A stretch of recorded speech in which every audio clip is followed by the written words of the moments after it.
Super star Rajinikanth సినిమాలకి ఉండే craze గురించి ప్రత్యేక పరిచయం అక్కర్లేదు. ఆయన సినిమా వస్తుంది అంటే చాలు ఫ్యాన్స్ పూనకాలతో ఊగిపోతారు. 70-10ల వయసులోనూ రజనీకాంత్ సినిమాలు చేస్తూ ఫ్యాన్స్ ని ఆకట్టుకుంటున్నారు. కుర్ర హీరోస్ కి ఏమాత్రం తీసిపోకుండా సినిమాలు చేసి మెప్పిస్తున్నారు. ఇటీవల జైలర్, వెట్టాయన్ సినిమాలతో మంచి విజయం అందుకున్నారు సూపర్ స్టార్.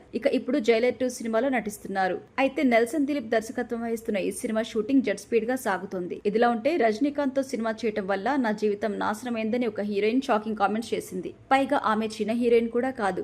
ఆమె ఒక స్టార్ హీరోయిన్. తెలుగు, తమిళ, హిందీ భాషల్లో స్టార్ హీరో సరసన నటించి మెప్పించింది. ఇంతకీ ఆమె ఎవరంటే, ఎన్నో సూపర్ హిట్ సినిమాల్లో నటించి తనకంటూ ప్రత్యేక గుర్తింపు తెచ్చుకున్న హీరోయిన్స్ లో మనీషా కొయిరాలా ఒకరు.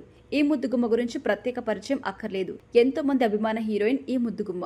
భారతీయుడు, ఒకే ఒకడు లాంటి బ్లాక్ బాస్టర్ సినిమాలతో మనీషా కొయిరాలా పేరు మారిమోగింది. కెరియర్ పీక్ లో ఉండగానే ఈ చిన్నది క్యాన్సర్ బారిన పడింది.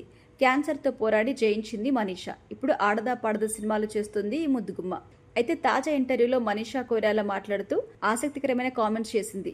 సూపర్ స్టార్ రజనీకాంత్ సినిమాల వల్ల తన కెరియర్ నాశనమైందని తెలిపింది. రజనీకాంత్ తో కలిసి బాబా సినిమాలో నటించింది మనీషా. అయితే బాబా సినిమా కారణంగా చాలా నష్టపోయాను అని తెలిపింది. బాబా సినిమా భారీ అంచనాల మధ్య రిలీజ్ అయి డిజాస్టర్ అయింది. బాబా సినిమా ఫ్లాప్ అవ్వడంతో తనకి సౌత్ నుంచి ఆఫర్స్ తగ్గిపోయాయని కూడా తెలిపింది.